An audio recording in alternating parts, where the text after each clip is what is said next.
안녕하세요. 제가 결석 통증이 심해서 매주 말씀을 올리지 못하고 있어서 죄송합니다. 병원에서 치료받기까지 오래 기다려야 해서 회복되는 대로 매주 말씀을 나누려고 합니다. 회복될 때까지 기도해 주시고 양해해 주시면 감사하겠습니다. 오늘은 마태복음 9장 1절로 8절, 마가복음 2장 1절로 12절, 그리고 누가복음 5장 17절로 26절의 말씀으로 은혜를 나누려고 합니다. 오늘 본문은 중풍병자를 치료하신 일을 기록하고 있습니다. 이 일은 모든 그리스도인들에게 두 가지 커다란 영적인 도전을 주고 있습니다. 먼저 우리는 언제나 우리의 생각과 지식이 불완전하고 오류가 있다는 것을 기억해야 합니다. 하나님의 말씀은 전혀 오류가 없고 완전하지만 하나님의 말씀을 이해하고 받아들이는 사람이 불완전하다는 것입니다. 자신의 경험과 지식을 바탕으로 하나님의 말씀을 이해하기 때문에 오류를 범하고 올바르게 이해하고 믿지 못하기 때문입니다. 오늘 중풍병자를 치료하신 사건은 사람이 범하는 오류와 어리석음이 무엇인지를 보여주고 있습니다. 하나님은 고난 가운데 아파하는 모든 사람들을 구원하시기 위해서 최선을 다해서 일하고 계십니다. 그런데 하나님께서 행하시는 일을 자신들이 세워놓은 종교적인 기준을 쫓아서 거부하고 믿지 않는 어리석음을 보여주고 있습니다. 사람의 이런 어리석음이 하나님의 일을 막고 방해하고 있음을 중풍병자의 사건을 통해서 일깨워 주시고 있습니다. 마태, 마가, 누가복음은 사람들이 한 중풍병자를 예수님께 데려오는 것을 기록하고 있습니다. 사람들은 예수님 주위에 사람이 너무 많아서 지붕으로 올라가 지붕을 뜯고 중풍병자를 예수님 앞에 내려놓기까지 했습니다. 예수님은 중풍병자를 치료하고 싶어 하는 간절한 마음과 믿음을 보시고 이렇게 말씀하셨습니다. 마태복음 2장 5절에 예수께서 그들의 믿음을 보시고 중풍병자에게 이르시되 작은 자야 내 죄 사함을 받았느니라 하시니라고 기록하고 있습니다. 예수님의 말씀을 듣고 있던 서기관들은 하나님 이외에 누가 능히 죄를 사하겠는가 신성모독이다라고 생각했습니다. 마태복음 2장 6절로 7절은 이렇게 기록하고 있습니다. 어떤 서기관들이 거기에 앉아서 마음에 생각하기를 이 사람이 어찌 이렇게 말하는가 신성모독이로다 오직 하나님 한 분 외에는 누가 능히 죄를 사하겠느냐라고 기록하고 있습니다. 하나님은 모든 사람이 겪는 아픔의 근본적인 원인은 죄의 저주가 가져온 결과라는 것을 잘 알고 계십니다. 죄의 저주가 가져온 고난은 우리가 생각하지도 못한 순간에 예상하지도 못한 모습으로 갑자기 우리의 삶을 덮치고 고통스럽게 합니다. 그래서 예수님은 단순한 질병의 치료가 아니라 중풍병자에게 죄사함을 받은 완전히 새로운 삶의 문을 열어주려고 하신 것입니다. 이 일은 한 사람의 생명과 그 사람의 삶 전부가 걸린 심각한 일이었습니다. 서기관들은 예수님 시대의 신학자들이었습니다. 성경을 너무나 잘 알고 어떻게 이해하고 실천해야 하는지 해석하던 사람들이었습니다. 서기관은 죄사함을 받고 구원받는 일이 얼마나 중요한 것인지 잘 알고 있었습니다. 그런데 중풍병자를 치료하시는 예수님 앞에서 서기관들은 죄사함과 구원에는 관심이 없었습니다. 서기관들은 이것이 예수님이 해도 되는 일인가 아닌가 하는 것으로 판단하고 정죄하고 있습니다. 예수님께서 행하신 모든 치유와 보여주신 기적은 구약에서 선지자들을 통해서 예언된 일이고 하나님이 함께 하시지 않으면 할 수 없는 일들이었습니다. 사람을 구원하시려는 하나님의 일은 형식과 조건이 없습니다. 아무런 조건 없이 독생자 예수 그리스도까지도 내어 주신 것입니다. 그런데 사람은 이렇게 전적인 은혜로 열어놓은 구원의 문에 자신은 물론이고 다른 사람들까지도 들어가지 못하도록 합니다. 하나님도 세우지 않은 조건을 사람이 만들고 있습니다. 사람은 스스로 행할 수 있는 능력이 없음에도 불구하고 전능하신 하나님이 하시는 일이 되는 일인지 안 되는 일인지를 규정하고 거부합니다. 하나님께 중요한 것은 한 사람이라도 더 구원하시고 영원한 생명과 평안에 이르게 하는 것입니다. 그런데 사람은 하나님의 마음을 알고 하나님의 말씀을 쫓아 영혼을 사랑하는 일에는 관심이 없습니다.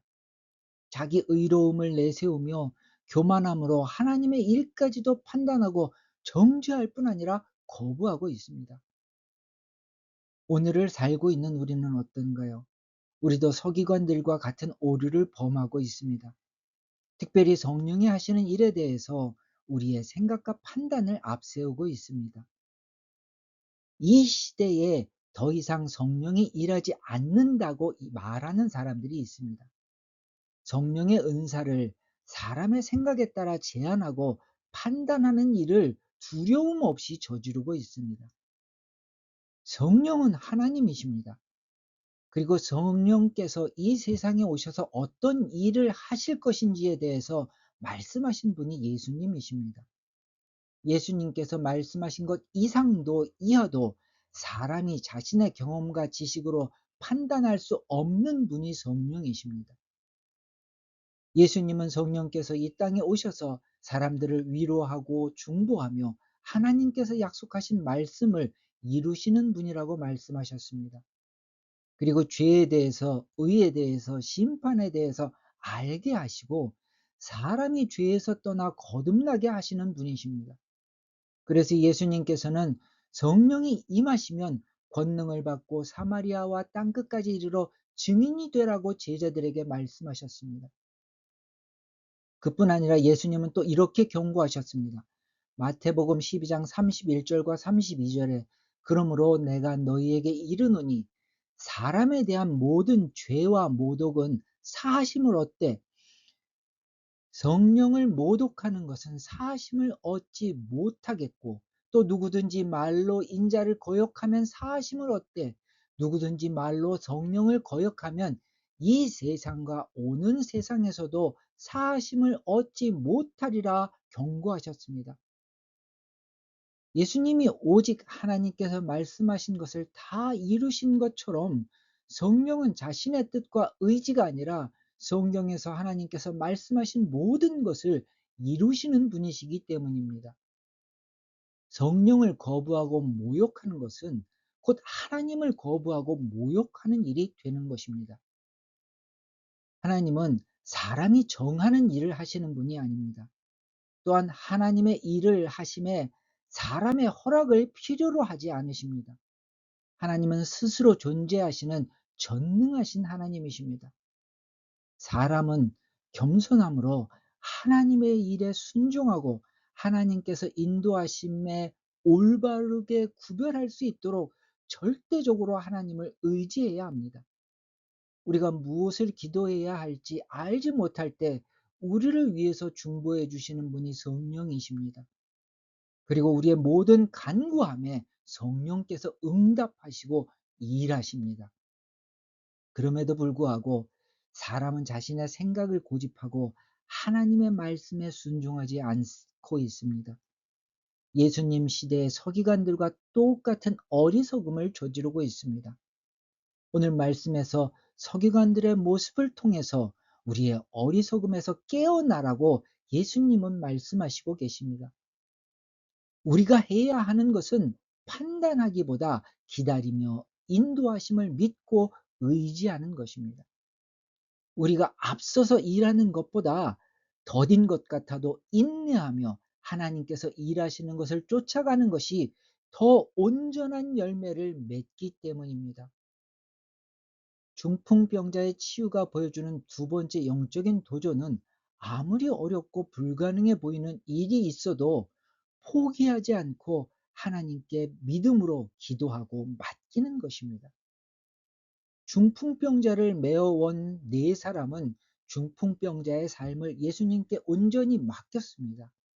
예수님은 그들에게 어떤 것도 묻지 않으셨습니다. 다만 그들의 믿음만 보셨습니다. 이것은 그리스도인이라면 누구나 가장 잘 알고 있는 일입니다. 그런데 가장 어렵고 두려운 일입니다. 모든 것을 다 하나님께 맡기고 기도하고 하지만 언제나 무엇인가 의지할 것을 찾기 때문입니다. 조금이라도 가능성을 보여주는 것이 있으면 마음의 위로가 됩니다. 그런데 어떤 가능성도 보이지 않으면 믿음의 기도가 아니라 절망의 기도를 합니다. 그리고 절망이 쌓여서 주저앉게 됩니다.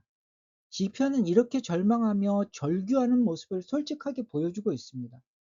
시편 1절은 이렇게 얘기합니다. 여호와여 어찌하여 멀리 서시며 어찌하여 환난 때에 숨으시나이까 라고 이야기하고 있습니다. 또 시편 44편 23절과 24절은 이렇게 말씀합니다. 주여 깨소서 어찌하여 주무시나이까 일어나시고 우리를 영원히 버리지 마소서 어찌하여 주의 얼굴을 가리시고 우리의 고난과 압제를 잊으시나이까 라고 기록하고 있습니다. 또 시편 88편 14절은 여호와여 어찌하여 나의 영혼을 버리시며 어찌하여 주의 얼굴을 내게서 숨기시나이까 라고 고백하고 있습니다. 우리가 이렇게 믿음이 연약하여 주저앉아 있을 때 하나님은 우리를 저버리지 않으십니다. 굳건한 믿음으로 하나님 앞에 있지 못할지라도 하나님 앞에 나와서 엎드린 것만으로 비록 절망 가운데 절규할지라도 우리의 기도에 응답하십니다. 하나님 앞에 부르짖는 우리에게 1분 1초의 기다림은 천년 만년처럼 느껴지는 것이 사실입니다. 그래서 하나님이 외면하신 것 같은 시편 저자의 마음과 동일한 마음이 듭니다. 그러나 우리의 기도에 언제나 하나님은 응답하시고 응답하신 말씀이 결코 그냥 사라지지 않게 하십니다. 중풍병자에게 말씀하신 예수님처럼 우리가 기도하는 가운데 하나님은 성령을 통해서 말씀이 기억나게 하시고 위로받게 하십니다. 그리고 하나님께서 하신 말씀이 반드시 이루어지게 하십니다. 때로는 함께 기도하는 사람을 통해서 하나님께서 감동으로 주신 말씀을 나누게 하시고 믿음을 세우십니다. 우리가 믿는 하나님은 살아계신 하나님이시고 우리의 기도에 응답하시는 우리와 함께 하시는 분이십니다.